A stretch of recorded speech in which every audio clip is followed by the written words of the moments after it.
버림받은 윤석열 정권. 박충구 칼럼. 5월 10일은 윤석열 검사가 득표율 0.73% 차이로 대통령으로 선출되어 집권한 지 꼭 1년이 되는 날이다. 1년밖에 되지 않았지만 국민의 부정적 평가가 본물 터지듯 여기저기서 쏟아지고 있다. 수많은 민주시민들이 매주 서울시청 앞에서 윤석열 정권 퇴진을 요구하는 집회를 이어가고 있다.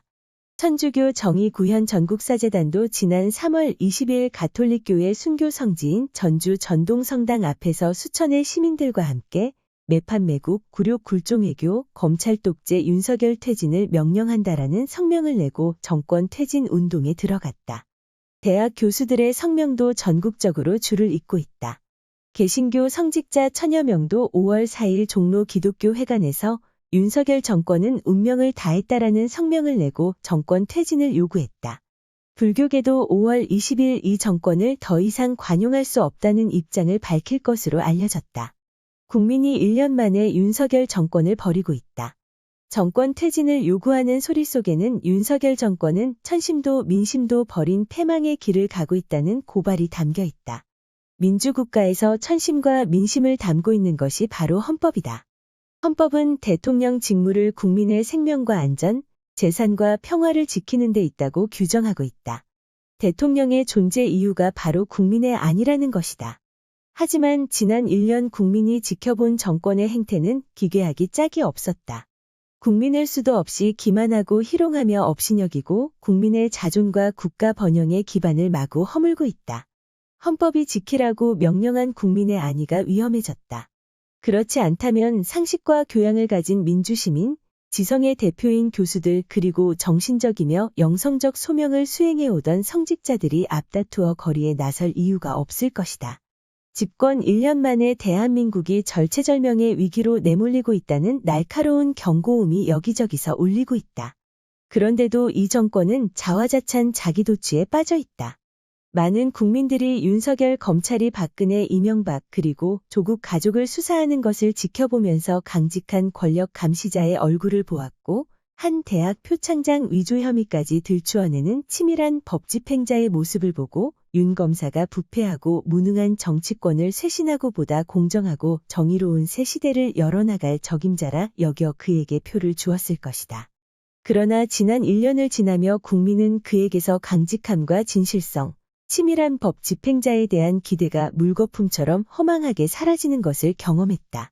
그는 유능하지도 않고 도덕적이지도 않으며 약자를 돌아보는 정치가도 아니고 공평한 법 집행자도 아니며 더구나 높은 교양이나 신의를 지닌 인물도 아니라는 것을 알아차렸다.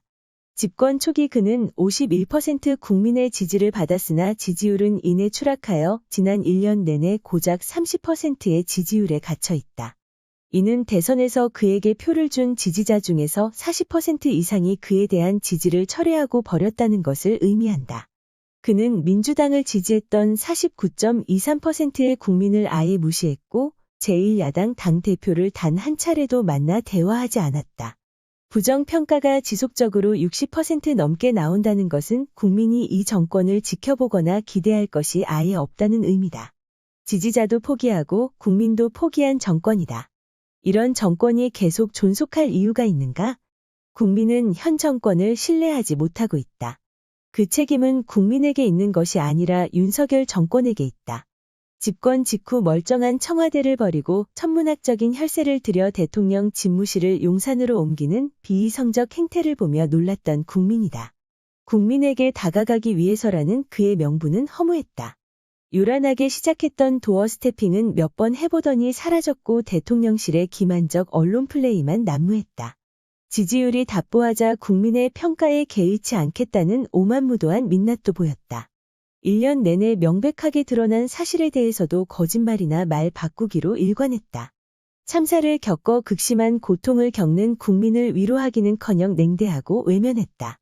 평화를 갈망하는 국민에게는 등을 돌리고 남북 갈등을 극도로 고조시켰다. 새말 줄도 모르는 퍼주기 대일, 대미 굴종외교의 진면목도 보여주었다.